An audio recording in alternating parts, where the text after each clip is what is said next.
আজকে মুনমুনের ক্লাসে নিয়ে এসেছি 2020 নিটের সলভ পেপারটা, যেটা 2020 সালে নিট পরীক্ষা হয়ে গেছিলো। তার পেপারটার ফুললি সলভ করে দেখানো হবে, দুটো পার্টে করা হবে। আজকে আমরা 11-এর পার্টটা তোমাদের দেখাচ্ছি, তোমরা দেখতে থাকো এবং ভালো লাগে লাইক দেবে, আমাদের চ্যানেলটা অবশ্যই সাবস্ক্রাইব করবে। চলো দেখি প্রথম কোশ্চেনটা কি বলছে। Which one of the following has maximum number of atoms. কী করে বের করবো?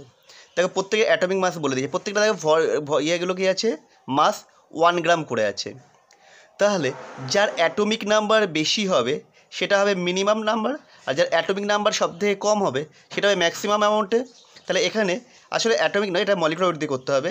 তাহলে সেই হিসাবে যদি দেখছি আমি অ্যাটমিক নাম্বার কমসে কম 7, তাহলে 1/7 মোল যেটা পাবো সেটা সবথেকে ম্যাক্সিমাম পাবো। সুতরাং এর অ্যান্সার হবে সি। Next question,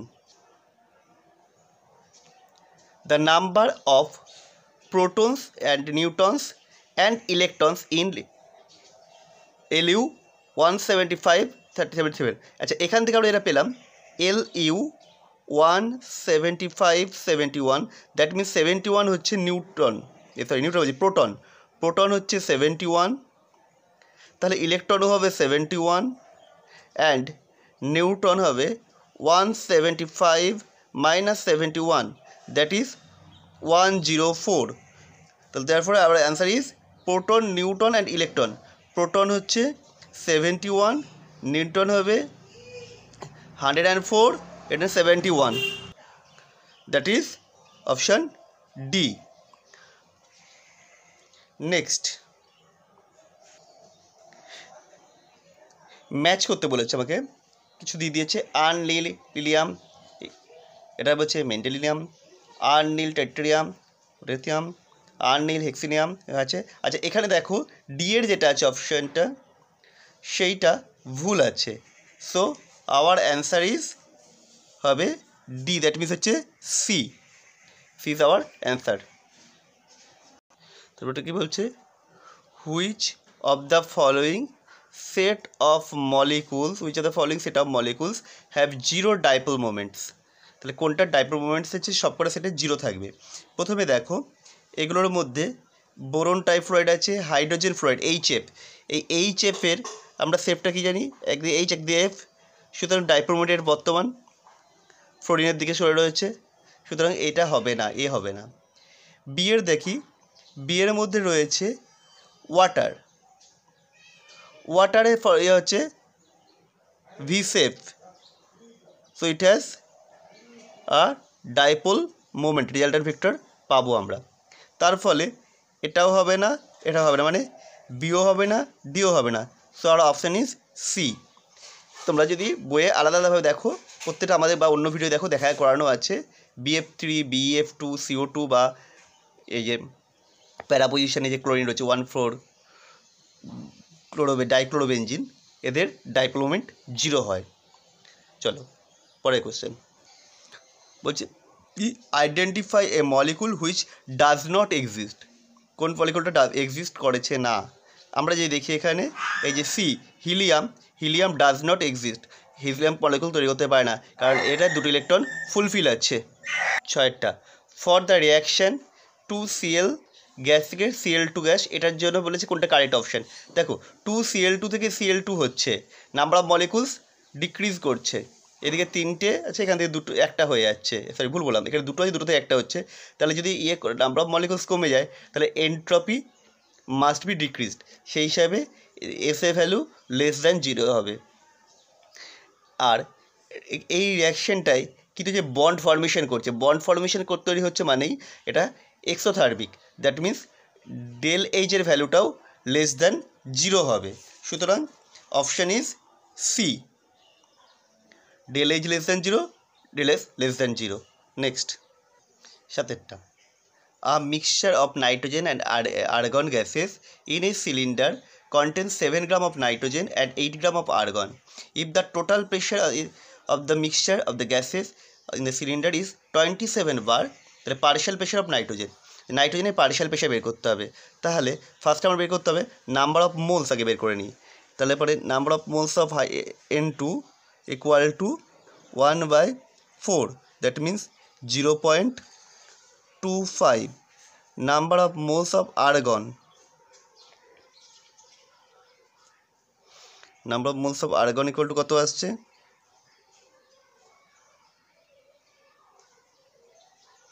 8/40.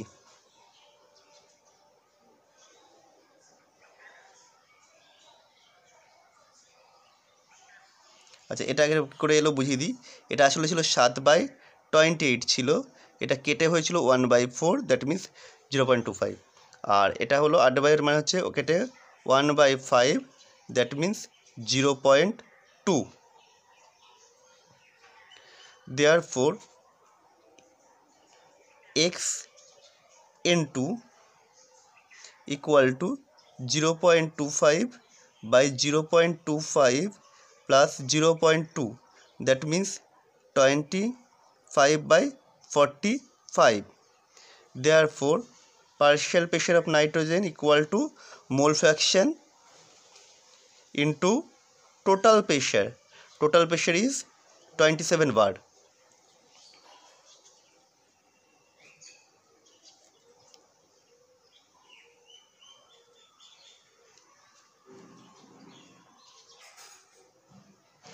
আচ্ছা, কী করে কাটছে? 5 দিয়ে কাটছে, 5 9 কাটলে পরে 3, that means 15। therefore answer is 15 বার। ওপরে আগের অঙ্কটা দেখতে পাচ্ছি, ওদিকে কিছু প্রবলেম থেকে দেখে নাও। আর পরের অঙ্কটা দেখি আমরা।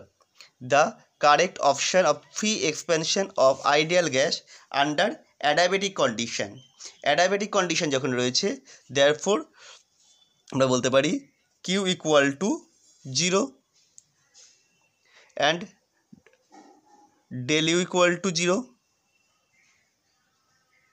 তাহলে আমরা জানি del U equal to Q plus W, or W equal to 0 minus 0, that means 0, and in this process change in temperature is also 0, so option is D.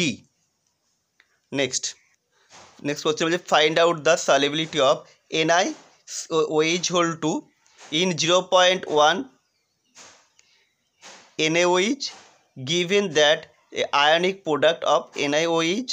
আচ্ছা, আমরা কি NiOH এর বলে দিচ্ছি আয়নিক প্রোডাক্ট 2 × 10⁻15। আমরা জানি কি KSP ইকুয়াল টু, আচ্ছা, Ni অ্যান্ড OH স্কোয়ার। আচ্ছা, KSPটা কত বলে দিয়েছি ভ্যালু? 2 × 10⁻15। Niটা আমি ধরে নিচ্ছি, এস হচ্ছে find out the solubility, S ধরে নিলাম। তাহলে এটা কত হবে? এটা হওয়া উচিত ছিল S plus amount of NaOH 0.1 তার স্কোয়ার, বাট এখানে এস হচ্ছে very very small than 0.1, so it is 0.1, that means S equal to, আচ্ছা, এস ইন্টু আমরা এভাবে লিখে দিই একবারে 0.1 square, that is equal to 2 × 10⁻15, that means S equal to 2 × 10⁻15 by 0.1 square means হচ্ছে 0.01 মানে 10⁻−2, এটা উপরে উঠে গেলে পরে হবে 2 × 10⁻−13। So answer is D option. যে HCl was passed through a solution of FeCl2, MgCl2 and NaCl, which of the following compounds crystallize first? আমরা জানি NaCl এর দাব্যতা তুলনামূলকভাবে কম, আমরা জানি NaCl দাব্যতা কম, সুতরাং যখন দ্রবণে HCl পাস করা হবে Cl- আয়নের গাঢ়ত্ব বেড়ে যাবে, ফলে কমন আয়ন এফেক্টের জন্য NaCl এর তাড়াতাড়ি ক্রিস্টালাইন হবে। Option A is correct. Next আজকে তোমরা দেখবো এটা hydrolysis of sucrose is given by the following reaction. Sucrose plus water, তাহলে glucose plus fructose. If the equilibrium constant Kc equal to 2 × 10⁻13 and at 300 Kelvin the value of del G। del G equal to আমরা কী জানি -RT ln K। ফর্মুলাটা আমি এখানে লিখে নিই, del G equal two -RT ln K। এখানে দেখো, এখানে আর এর ভ্যালু কত হবে? -8.314, দ্যাট ইজ এটা পেয়েছি, এই দুটোর মধ্যে অ্যান্সার হতে পারে। আচ্ছা, টি এর ভ্যালু কত বলছে 300 এই দুটোর মধ্যে হতে পারে। আর ln কে এর ভ্যালু কত দিয়ে দিয়েছিল, constant equilibrium constant is 2 × 10⁻13, that means এটা। So answer is our D. What is the change in oxidation number? The change of carbon in the following reaction. এখানে কার্বনের অক্সিডেশন নাম্বার CH4 এ carbon কত ছিল জানি, hydrogen যদি +1 করে হয় +4, so carbon is -4 in CCl4, chlorine is -1, therefore -4, carbon is +4. তো change in oxidation number of carbon কত হবে, -4 to +4, that means option B. Next 13টা ম্যাচ করতে বলেছে আমাদের। প্রথমটা দেখি, CO plus hydrogen, it is synthesis gas, তো অপশান এ ইজ 3।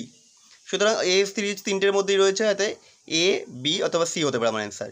তারপরে দেখি temporary hardness of water, it is জানি we know it is for magnesium bicarbonate and calcium bicarbonate, that is 1। B2H6 is electron deficient hydride and H2 is non-polar structure, so our option is D. Next, in the following metal ion activates many enzyme participating in the oxidation of glucose to produce ATP, and with sodium is responsible for transmission of nerve signals. Nerve signal transmit করতে কি হয়, potassium হবে। our answer is potassium. We know sodium potassium pump transmit our nerve systems. Next, 15, identify the correct statements from the following. কি কি আছে, CO2 is used as refrigerator in ice cream and frozen food, it is not correct. Second, the structure of CO, that means fluorine, contain 12 6 carbon rings and 12 5 carbon rings, it is not true. ZSM5 is a type of zeolite, it is right, is used to convert alcohol into gasoline, that is also true. 4, CO is colorless and odorless gas, it is also true, so 3 and 4 is true, so our option is C. Next, এটাকে আবার match করতে দিয়েছে, CO is neutral, that A is true, that means হচ্ছে option A. বাকিগুলো দেখি একটু, BAO is basic, Al2O3 amphotic, and Cl2O7 is acidic, so our answer is option A. Next, which of the following is not correct about the carbon monoxide? কি বলছে, it reduced oxygen correctly carrying ability of blood. অবশ্যই oxyhaemoglobin আমাদের যেটা তৈরি হয়, carboxy যেটা haemoglobin তৈরি হয়, সেটা আমাদের অক্সিজেন ক্যারি করার অ্যাবিলিটিটা কমিয়ে দেয়। The carboxy haemoglobin is less stable than oxy haemoglobin, it is wrong, কার্বক্সিমিক is more stable. Carboxy haemoglobin more stable হওয়ার জন্যই হয়, কার্বক্সি হিমোগ্লোবিন স্টেবল হওয়ার জন্য আমরা কী করাই, রক্তে অক্সিজেন পরিবাহিতা কমে দেয়, তার জন্য মানুষ মারা যেতে পারে যে কার্বন মনোক্সাইড ইনহেল করলে। So our answer is 2। বাকিগুলো দেখে নিই, it is produce due to incomplete combustion, অবশ্যই কার্বনের অসম্পূর্ণ দহনের জন্যই কার্বন মনোক্সাইড তৈরি হয়। ইট ফর্মস কার্বক্সি হিমোগ্লোবিন, এটা তো আমরা আগে দেখেছি, এটাও true, so false is option B. তারপরটা বলছে paper chromatography is an example of, এটা হবে পার্টিশন ক্রোমাটোগ্রাফি, কারণ এখানে দুটো পার্ট থাকে, যেখানে হচ্ছে যে পেপারটা আমরা যেটা তোমার ফিল্টার পেপার হোক যেটা চুবিয়েছিলাম সেটা হচ্ছে স্টেশনারি হিসেবে থাকে, আর যেটা মাধ্যমে যেটা ডোবানো হয়েছে জল এবং অ্যালকোহল যেটা মিশ্রণ থাকে সেটা চল মাধ্যম হিসেবে কাজ করে। So our option is A. আচ্ছা, এ বলছে আর tertiary butyl carbocation is more stable than secondary carbocation because of which of the following, কোনটার জন্য? আমরা এটা দেখছি, এটা আমরা ছবি রেখে নিয়েছি, এটা হচ্ছে টার্সিয়ারি কার্বোক্যাটায়ন, বিউটাইল কার্বোক্যাটায়ন, এটা হচ্ছে সেকেন্ডারি বিউটাইল কার্বোক্যাটায়ন। আমরা দেখো টারশিয়ারিতে দুটো কারণে মোর স্টেবিল হয় টারশিয়ারিটা, এই যে 3টে CH3 গ্রুপের প্লাস আই এফেক্টের জন্য, কিন্তু আমাদের এখানে প্লাস আই দিয়ে একটারও ব্যাখ্যা করে নেই, তো এটা হবে না অ্যান্সার। তাহলে এখানে দেখো 3টে আলফা হাইড্রোজেন আছে, এই যে 3টে আলফা কার্বন, 3টের আলফা করে 9টা আলফা হাইড্রোজেন, তাহলে এটাই আছে 9টা আলফা কার্বন, তার মানে আলফা কার্বন হচ্ছে 9, আর এটা আলফা কার্বন হচ্ছে 3 আর 2 5, 5টা আলফা কার্বন। তাহলে এটা 9টা আলফা কার্বন থাকার জন্য এটা মোর হাইপার কনজুগেশন করবে, তাই জন্য এটা more stable. So our option is C. Next পরের কোশ্চেন কি বলছে, which of the following alkane cannot be made as good yield by Wurtz reaction. Wurtz রিয়াকশানের মধ্যে কোনটা বেশি ভালো তৈরি করা যায় না?